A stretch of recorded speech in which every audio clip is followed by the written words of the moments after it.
跨年前一天，宿舍门口摆了3份礼物，王叔的是个蝴蝶发钗，白薇的是条狐狸丝巾。我因为太困，没拆礼物就睡着了。半夜醒来，我发现王叔和白薇死了。王叔脑门上插着那根蝴蝶发钗，眼睛瞪得浑圆；白薇脖子上勒着那条狐狸丝巾，舌头吐在外面。我吓呆了，盯着桌上还没拆开的我的礼物，冷汗直冒。我的舍友王叔和白薇死了，死在即将跨年的最后一天。杀死他们的凶器是刚刚收到的礼物。警察说，他们的死远比我肉眼看到的惨痛100倍。因为经过现场的初步尸检，王叔身上有很多血洞，是他活着时被人用发钗狠狠戳出来的。白薇身上有很多青紫，也是他活着时被人用丝巾狠狠勒出来的。可以说，整个凶杀过程极其残忍，堪比凌迟。如果凶手不是变态的话，就是跟他俩有极大的仇恨。离谱的是，如此惨烈的命案过程，同在宿舍的我竟一无所知。方夏，我们在你水杯里化验出安眠药成分，你平时需要用安眠药助眠。此刻，我在辅导员傅老师的陪同下接受警察问话，询问我的是何正光叔叔。我爸在世时曾和他在一个分局共事过。没有。我摇了摇头。我的睡眠质量一向很好，根本不需要借助安眠药。难怪那么大的动静我都没反应，原来是被下了药。可那安眠药是谁下到我杯中的？我们看过宿舍楼的监控，当天进出你们宿舍的只有你们宿舍3人。不过你们宿舍后面是块空地，不排除有人爬上来下药和虐杀。听到虐杀2字，一股寒气从我脚底升起，我仿佛又嗅到了那股血腥的气息。我浑身一颤，将头深深埋进傅老师怀里。还有，我们拆开了你的礼物，是一本铁皮书。铁皮书？我僵住了，脑子里立刻闪现出一个画面，假如我当时拆开了这份礼物，是不是就会被人拿铁皮书不停地砸，就像凶手戳王叔和乐白薇一样，无视我的哀嚎，试图敲碎我全身的骨头，直到最后敲碎我的头骨。想到这里，我整个人都颤抖起来。夏看到我脸色惨白，傅老师将我搂紧了一些。没事没事，老师在这里。记得当时警察赶到时，我已吓瘫在床上无法动弹，是傅老师把我背出宿舍，忍着悲痛安慰我。他是个很好的辅导员，把我们当自己的孩子看待，如今却眼睁睁看着2个孩子死在自己面前。方夏，你还能继续回答问题吗？何叔叔将空调调高了些，给我递了一杯热水。我点了点头，手指微微颤了下。你知道礼物是谁放在你们宿舍门口的吗？好像是。我抬起头，将目光投向了傅老师。是我放的。傅老师拍了拍我的手，红着眼说道。我夜跑时经过学校后门，看到那里摆着几个礼物盒，上面写有名字，我想可能是谁故意制造惊喜，就拿了进来。后门有监控吗？外面没有，里面应该有照到那个角落的监控。那就好。何叔叔点了点头。你一共拿到几份礼物？一共有6份，其中有1份是我的。你也有？是什么？何叔叔的眼睛亮了，好像迫切想知道答案。一束紫色康乃馨，很稀有的颜色，我很喜欢，已经插在宿舍床头了。紫色康乃馨。何叔叔的脸色忽然变得很难看，仿佛听到了什么可怕的话。那另外2份呢？他追问道。还有2份是男生宿舍罗信义和胡云光的，我托人带去他们宿舍了。他俩去 S 市参加比赛，今天下午的班机回。罗信义？我的心抽动了一下，眼前立即浮现出一张清秀干净的脸。他是我的男友，比我低2届，但我们的关系还没正式公开。我特别喜欢他的眼睛，干净深邃，一笑就弯成月牙弯，让人如沐春风。如果他也收到礼物，会不会收到礼物的人很可能有危险？我心里想的被何叔叔说了出来。我看了这本铁皮书的内容，很奇怪。说完，何叔叔戴上手套，将铁皮书拿了过来。封面上5个血红的大字映入我的眼帘，最后的礼物。何叔叔翻开第1页，又是22个血红的字，收到这5份礼物的人将是他们收到的最后1份礼物。何叔叔又往后翻了1页，我的脸色刷得变了。这一页介绍的是蝴蝶发钗，配的图跟王叔收到的礼物一模一样。最让我觉得刺眼的是这么一行字：蝴蝶发钗代表美丽和自由，但邪恶的人得到它，不但飞不起来，还会遍体鳞伤。紧接着下一页配了一具尸体图，死状和王叔一模一样。啊！我尖叫一声，心脏都快跳出了胸腔。何叔叔拿开了铁皮书，你们继续看下去，可能会引起生理不适，所以我简单描述一下书里的内容。里面介绍的蝴蝶发钗和狐狸丝巾和2位死者收到的礼物一模一样，而他们的死状也和书里描绘的一模一样。何叔叔停顿了一下，看向了傅老师。除此之外，里面还介绍了另外3种礼物，分别是野狼图案的剃须刀、紫色的康乃馨，以及印有 ICB 字母的打火机。紫色康乃馨，难怪何叔叔听到傅老师收到紫色康乃馨会脸色大变。这么说，如果傅老师收到了紫色康乃馨，那罗信义和胡云光很有可能收到另外2样。我抓紧了傅老师的手，手心沁出很多汗。他和罗信义都是我最信赖的人，我不想看到他们有事。根据初步尸检结果，王叔死在白薇前面，也就是说，如果这本书的创作者是凶手的话，他很有可能按这个顺序杀人。但是何叔叔喝了一口水，接着说道：但是除了前2份礼物配了尸体图，后3个并没有。可是上面写了，这是他们收到的最后一份礼物。我强调，是的，也有可能凶手想杀这3个人，但不会用礼物做凶器。现在最大的疑问就是这5个人跟凶手有什么仇恨？跟他们5人都有关联的会是谁呢？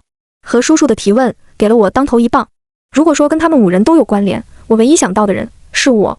我和王叔、白薇是高中同学，毕业后不仅考入同一所大学，还进了同一个系同一个宿舍。胡云光跟我们同一个系，但他和王叔、白薇毫无交流，反而跟我比较熟。傅老师是我们系的辅导员，跟我们都熟，但他跟罗信义无接触。罗信义比我们低2届，除了我，他谁都不认识。所以唯一的连结是我。难道凶手也知道这一点，所以才送我这本书？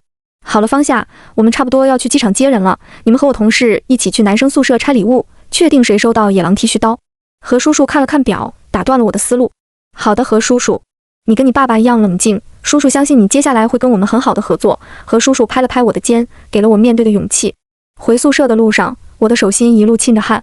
我有个很自私的想法，我希望罗信义的礼物不要是那把野狼剃须刀，至少在他有危险前，何叔叔有足够的时间抓获凶手。傅老师，其实罗信义是我想跟傅老师坦白我和信义的关系。可转头发现傅老师根本就没听我说话，他直视着前方，眼神是无尽的空洞与茫然。我有些诧异，因为这不是一个面对危险的人该有的眼神。转眼我们已经到了男生宿舍前，警察跟宿管说明理由后，我们先去了胡云光的宿舍。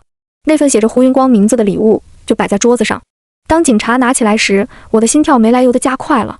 包装在一层层的被剥去，当拨开最后一层遮挡物时，一个印着 SAB 字母的打火机赫然眼前。我瞬间像泄了气的皮球，瘫在傅老师怀里。我们接着去了信义的宿舍。信义的礼物果然是野狼剃须刀。我看着警察将他们小心翼翼用塑料袋封好拿走，感觉又看到了希冀。对呀，警察把这些礼物都收走了，那这凶器不就不复存在了吗？夏，一个熟悉的声音在门口响起。当我对上那对月牙湾的双眼时，所有的阴霾一扫而光。信义，我扑到他怀里。我不怕公开了，也不怕别人说我老牛吃嫩草了。看到尸体的煎熬，看到铁皮书的煎熬，看到礼物的煎熬，此刻都在他的怀里烟消云散。后来何叔叔他们商量了个方案，建议我们几个在外暂时租住，方便他们一起保护。可胡云光断然拒绝，没这个必要，并且那个打火机是我女朋友送的，为何你们要拿走？你女朋友送的？听到胡云光这句话，我们都有些惊讶。对呀，我问过他了，他说是他送的。那 SAB 代表什么？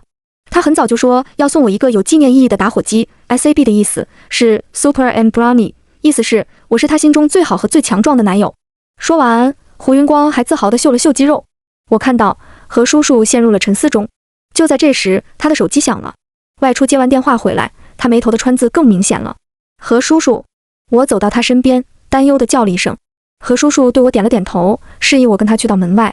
同事那边给了些化验结果，发钗和丝巾上面只有死者的指纹，很明显是凶手故意为之。但另外4份礼物有很多不同的指纹，应该是被很多人触碰过。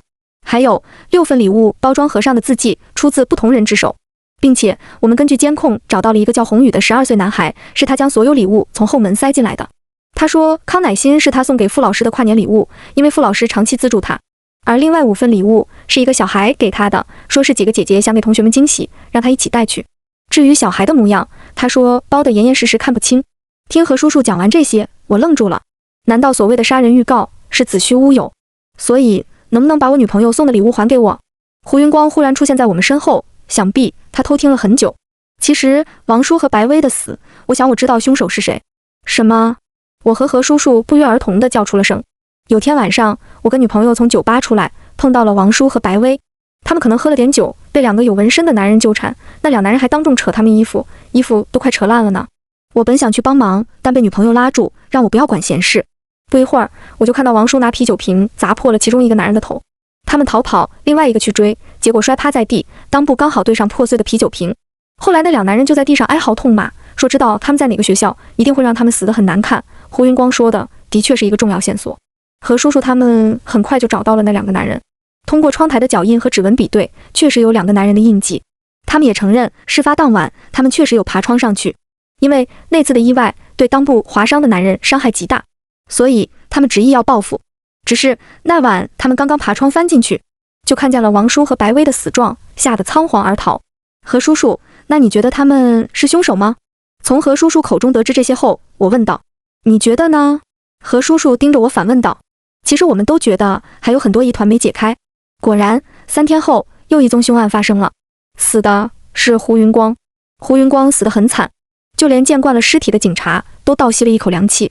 他全身的皮几乎都被剃须刀给剃了，露出鲜血淋漓的肉，而那把印有野狼图案的剃须刀最后挂在他的下体上。所以杀死他的凶器就是铁皮书介绍的第3个礼物。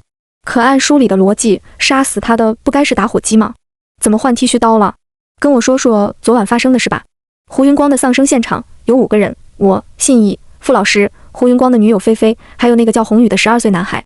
现在警察分别询问我们在场的5个人，跟我交流的依旧是何叔叔。他点了一根烟，眉头紧锁，似乎有点懊悔自己的疏忽。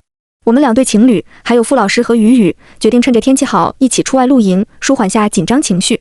我们一共带了4个帐篷，我和信义一个，胡云光和菲菲一个，傅老师和雨雨各一个。晚上我和信义聊天，不知不觉就睡着了。醒来时就听到菲菲在尖叫，我们纷纷跑过去看，才知道发生了什么。一想到胡云光的死状，我就打了寒战。现场一共有6个水壶，所有水壶里面都验出了安眠药成分，又是安眠药，每个人的水壶几乎都只剩1小半的水，你们都喝下了水壶里的水。我回忆了下，点了点头，但忽然想到什么，愣住了。因为我没亲眼看到傅老师喝水。傅老师有肾脏疾病，平时就严格控制饮水，至少在进帐篷前我没看到他喝水，并且他既然控水，不可能喝的只剩1小半。你真的确实看到大家都喝了水？面对何叔叔的发问，我有瞬间的迟钝，但最终还是肯定地点了点头。那罗信义的剃须刀是怎么到胡云光手上的？何叔叔开始了另外的话题。他说出门忘了剃胡子，找信义借过去了。何警官，我有点慌，要不你们把胡云光的打火机还有傅老师的花都收走吧，我不敢想象，如果凶手把这2个也当成凶器，信义和傅老师又会是怎样残忍的死法。确实有必要收走，因为打火机根本就不是胡云光女友送的。什么？我诧异地瞪大了双眼。原来胡云光的女友菲菲确实许诺要送一个特别的打火机给他，但最后他根本就没准备。等到胡云光电话问起来，他就顺水推舟承认了，还临时编造了 SAB 字母的意思。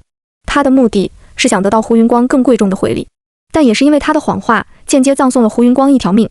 这个案子又陷入了僵局。每个人都说当时睡得很死，什么都不知道。但在这个没有监控，只有风景的野外，凶手毫无疑问就是我们其中的一个。何叔叔停止继续审问2个纹身男，开始重新梳理王叔和白薇的案子。如果铁皮书的杀人预告是存在的，那么按照逻辑，接下来有危险的就是傅老师。一个午后，何叔叔把我约了出来。何叔叔，你没有怀疑过我吗？我觉得何叔叔很信任我，这让我感到羞愧。因为关于傅老师，我没有对他说实话。你爸爸是个好警察，甚至为了事业殉职，他教出来的女儿能差到哪里？何叔叔的一席话让我更加羞愧了。我知道你维护了傅老师，因为他在你爸爸死后给过你很多温暖。我鼻子一酸，落下泪来。我妈在我很小的时候就去世了，是爸爸一个人把我拉扯大，但更多的时间都是我一个人在家。爸爸殉职那年正逢我高3，当时对我的打击无疑是天崩地裂，甚至有一刻我都想从高楼坠下。是傅老师拉住了我，他当时被大学派来做招生宣传，在我们这边待了很多天。他早就察觉到了我的不对劲，一直想跟我交流，凑巧就下了我。在他的鼓励下，我才慢慢振作起来，才会义无反顾选择我现在的大学。傅老师与我就像妈妈一样亲切，我没法把他跟凶手联系起来。可是现在警察不仅查出傅老师有肾脏疾病，很有可能偷偷倒掉水，并且还怀疑他故意调换信义和胡云光的礼物，制造烟幕弹。因为他在送礼物途中去过厕所，在里面待了很久，有足够的时间处理2份礼物。可是如果凶手真的是他为什么要这几个人死？夏夏，你在想什么？晚上躺在信义怀里，我久久不能入睡。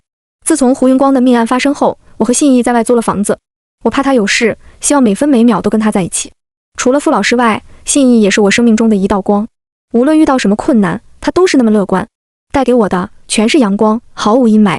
信义，你觉得凶手会是傅老师吗？不会。信义答得很干脆。为什么？因为他对夏夏好，对夏夏好的人都是心地善良的人。你就是在夸你自己喽，呵傻瓜。信义搂紧我，脸颊紧贴我的头发。信义，你不要有事，不要丢下我。我轻轻抚上信义的脸，眼泪不自觉流了下来。对我好的人，我是真的不想再失去了，因为没有确切的证据。傅老师在警局待了2天后出来了。出来的那天，他约我下午在学校人工河岸见面。再次见到傅老师，他显得很苍老。我到时，他就坐在河边，静静地发呆。看到我走过来，勉强挤出了一丝笑脸。夏夏，你说做错事的人该不该受惩罚？老师，我看着他，鼻子很酸很酸。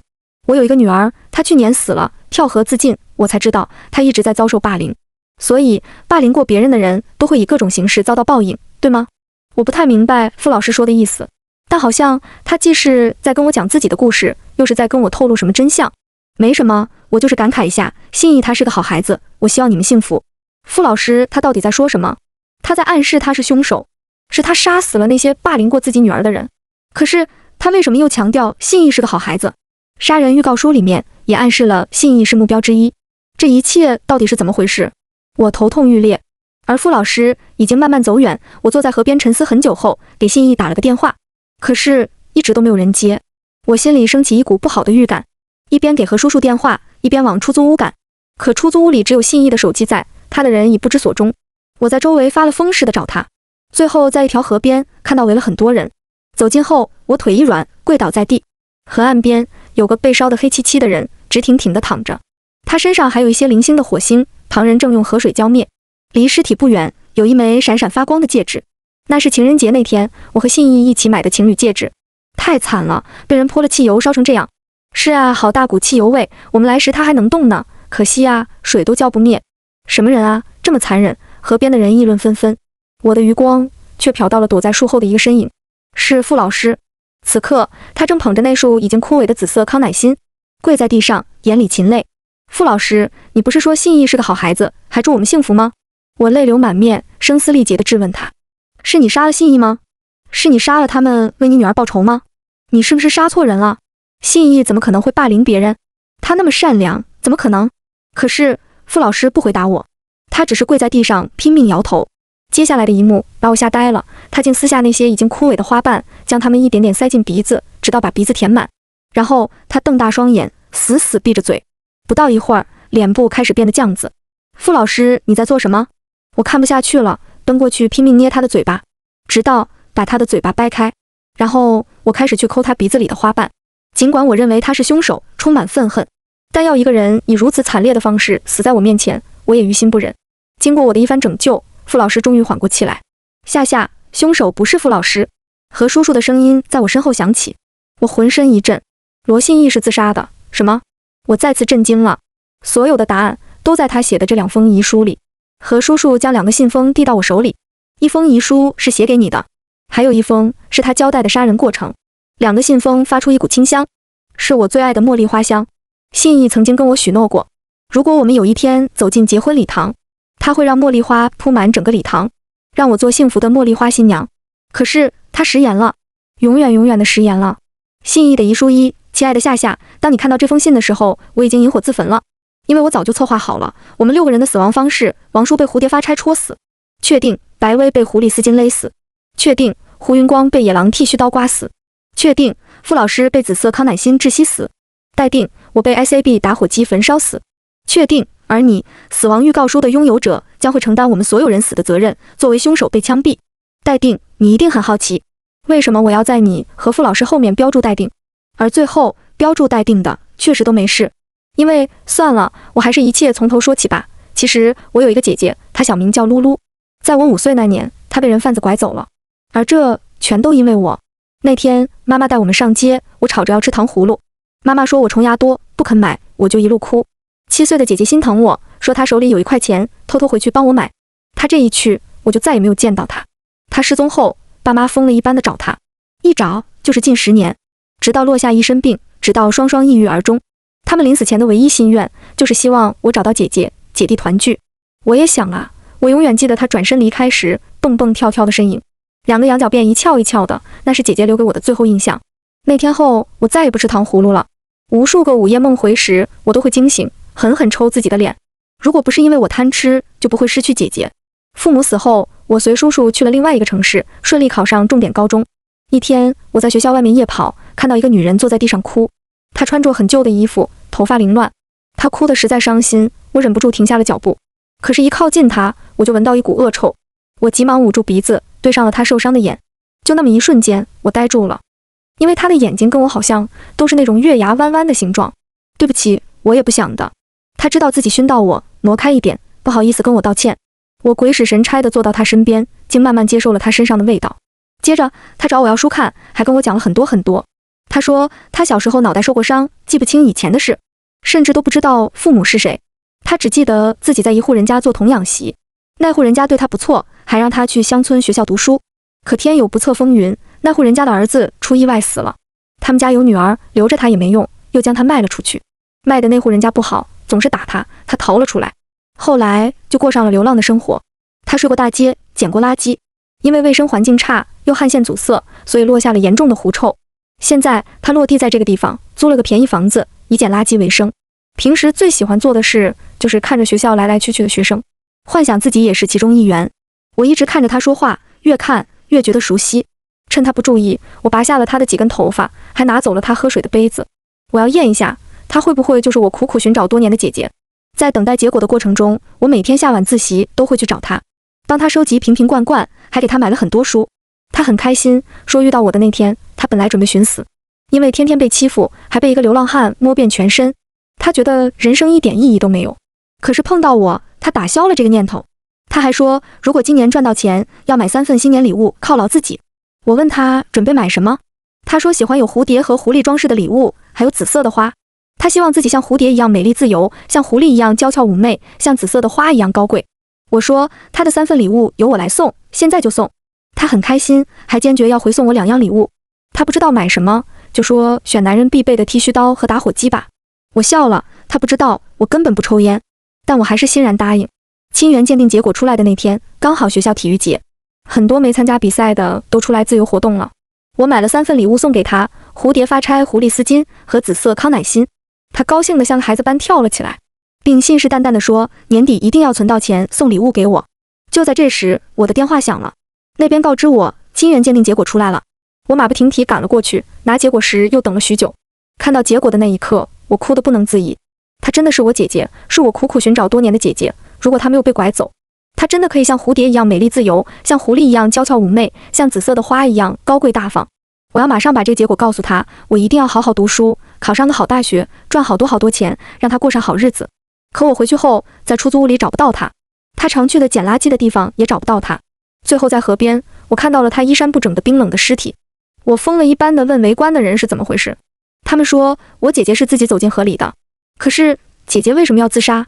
明明收到我的礼物时，她那么开心，她不可能自杀，绝对不可能。从那以后，我每晚都会去河边，试图寻找答案。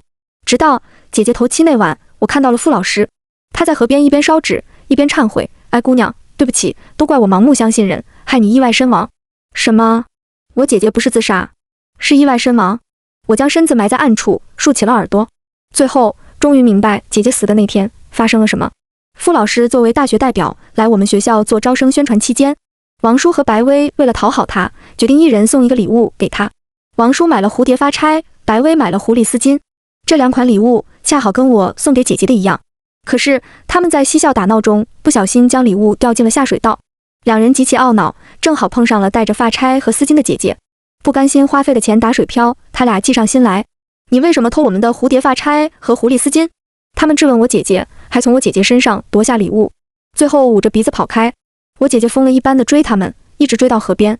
当时傅老师在河边看书，你在另一边的凳子上发呆，还有外校的胡云光坐在那里看手机。王叔和白薇声泪俱下，说我姐姐抢了他们买给傅老师的礼物，他们拿回来，我姐姐还要打他们。我姐姐当时真的气急，捡起石头就对他们扔去。此举惹恼了傅老师，他严厉训斥了我姐姐，其中有一句深深刺伤了我姐姐：你之所以沦为捡垃圾的，就是因为不好好读书，专干偷鸡摸狗的事。我不是。姐姐失控地争辩着，可是换来的是王叔和白薇更猛烈的指责。姐姐再次想捡石头扔他们，你却跑过来撞倒了她。你和傅老师离开后，王叔和白薇继续嘲笑我姐姐，还和我姐姐狠狠干了一架。我姐被他们打得遍体鳞伤，他们最后为了气我姐，还将礼物扔进了河里。我没想到你会去河里找礼物，就这么淹死了。如果不是无意中听到王叔和白薇的对话，我都不知道事实真相是这样。我代表当时在场的所有人跟你说声对不起。在傅老师的忏悔中，我牢牢记住了当时在场的几个名字：王叔、白薇、傅老师，还有你。那时的我认为你也是帮凶，在我姐姐试图反抗时，你压制了她，是你们一起逼死了我姐姐。我以为这就是我姐姐死亡的所有真相，结果还不是。因为傅老师走后，胡云光来了，他也烧了一些纸，还一直求我姐姐不要来找他。我就是看片看得走火入魔，刚好看到你尸身从河里出来，实在控制不住啊，我也就是摸了摸动了动，又没真的那个啥。你后来怎么去寻死了呢？反正你别找我呀，要找就找那些让你下河的人，你不下河不就什么事都没了？你也说了，那些人害你失去心爱的礼物，挖苦你，没一个人帮你，你恨死他们了。别找我，别找我，别找我！躲在黑暗中的我，牙齿都把嘴唇咬出了血。姐姐遇上我，好不容易才有了活下去的勇气，可是这些人又剥夺了她生存的勇气。害死我姐姐的人，我一个都不会放过。后来我知道你们都去了傅老师那个大学，我苦忍2年也考进了同样的大学，还故意接近你来策划我的报仇大计。可是夏夏呀，跟你接触下来，我真的觉得你单纯善良，我真的爱上了你。我也无数次问自己，要不要把你作为报仇对象之一，所以我把你留到最后待定了下来。我精心制作了这本铁皮书，既然一切从礼物开始，那就用礼物结束吧。王叔和白薇自然是蝴蝶发钗和狐狸丝巾杀死他们的，也将会是这2样东西。胡云光就像一匹饿狼，所以我设计了野狼剃须刀，我要剃下他的饿狼皮。我为什么没有画出另外3件礼物作为凶器的死法？因为我要故弄玄虚，胡云光一定要死，如果画出来会容易给别人线索。而傅老师，我没想好他要不要死，至于我，早就有了赴死的决心。你知道打火机上面的 SAB 代表什么吗？代表 Sister and Brother 姐弟。我和姐姐既然这辈子做不了相依为命的姐弟，那下辈子我们要做朝夕相处的姐弟。我的故事到这里就结束了。下一封遗书里，我会说明我所有的犯案经过，还会说明我为什么最终放过傅老师和你。夏夏，我一直都误会你了呀，你真的是个善良的女孩子啊，可惜我双手沾满鲜血，没有福气再拥有你了。夏夏，我爱你。心意的遗书2，我偷偷准备了5份礼物来作为送给他们的礼物。为什么是5份呢？因为紫色康乃馨不需要我准备。傅老师一直在资助一个叫宏宇的男孩，男孩想感谢他，很愁不知道送什么礼物，于是我建议他送紫色康乃馨，这样我也省了1份包装。另外5份包装上的名字是我拿着彩纸找不同的小孩写的。准备虐杀王叔和白薇的那天，我从 S 市偷偷返回，跪着扮成小孩模样，将礼物让宏宇带了过去。我知道傅老师习惯夜跑，他肯定会看到礼物。果然，他顺利将礼物拿走。后来，我一直潜伏在女生宿舍后面的空地，那里很安全，没有监控，后面全是山和乱石，不会有人经过。我趁无人时，在夏夏杯里放了安眠药。后来，我听到了王叔和白薇拆开礼物的惊呼声，他们越开心，我脑海里姐姐的哭泣声就越大。我恨得牙痒痒。夜深人静后，我把石块堆积起来，翻了进去，然后以残忍的方式杀了他们。他们为什么没有叫？因为我一早用石头塞住了他们的嘴，看着他们一点点痛苦的死去。准备离开时，我看了夏夏一眼，她睡得很香，还带着一丝甜美的笑容。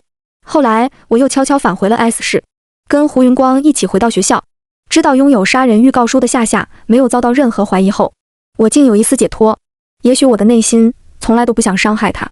接下来我要让胡云光消失，他侮辱了我姐姐，是压死骆驼的最后一根稻草。当然，我在准备礼物时刻意调换了我们的礼物，没想到那个禽兽竟说礼物是他女友送的，而他那虚荣的女友竟顺水推舟承认了。这真是不是一家人不进一家门。这样一来，还让警察放松了警惕。很快，机会来了，我让夏夏提议一起出去露营，大家欣然同意。我故伎重演，在所有人水壶里放了安眠药，趁他们熟睡时虐杀了胡云光。他中途疼醒了，但是又有什么用呢？他的嘴被堵死了，他也很快支撑不住了。完事出来，我好像看到谁的棚子动了一下。那时的我没想到，傅老师因为肾病要控制水量，他喝下的水并不足以让他沉睡。知道胡云光被虐杀后，他偷偷看向了我。让我没想到的是，他没有揭穿我，还把自己的水倒掉了一些。那天，傅老师从警局出来后，第一时间找了我。从我看到蝴蝶发钗和狐狸丝巾时，我就觉得这件事可能跟那个流浪女有关，因为那是我一生的悔。后来我的女儿自杀，我才知道，原来她一直遭受同学的精神霸凌。我觉得报应来了，如果我当时不对流浪女说那些恶毒的话，是不是还能让她感觉到一丝温暖？她不是流浪女，她是我的姐姐。我纠正道，我不许人家这么叫她。我也猜到了，胡云光死的那晚，我看到你从他们帐篷里钻出来，但我想不通，胡云光跟你姐姐的死有何关联？他是个禽兽，他在你们走后侮辱了我姐姐，让我姐姐彻底失去活下去的勇气。我们本来就要相认了，可是你们剥夺了我们相认的机会，他受了好多苦，好多苦。是的，所以他的死让我一直很内疚。傅老师深深抽了一口气。但是夏夏当时并没有参与我们的纷争，他父亲刚去世，伤心过度引起急性耳聋，根本听不到发生了什么事。他当时急着回学校，才不小心撞倒了你姐姐。这些也是我后来才知道的。果然，我的夏夏一直都是那个单纯善良的夏夏。我女儿从小就被判给老公，我没尽过做母亲的责任。后来她因为被霸凌自杀，我也不太想活了。是夏夏让我觉得还有寄托。现在，我希望我来顶这个罪，你会对夏夏很好的，对吗？傅老师一脸期盼地看着我，我表面答应他，但内心早已有了决定。我这满手鲜血的人，怎么配得上如此美好的夏夏呢？我希望夏夏能记住我美好的样子，忘掉我狰狞的模样。我姐姐太苦了，我得赶紧下去照顾她了。又是个阳光普照的日子，信义的墓碑和他姐姐的墓碑上都印上了一道七彩的光。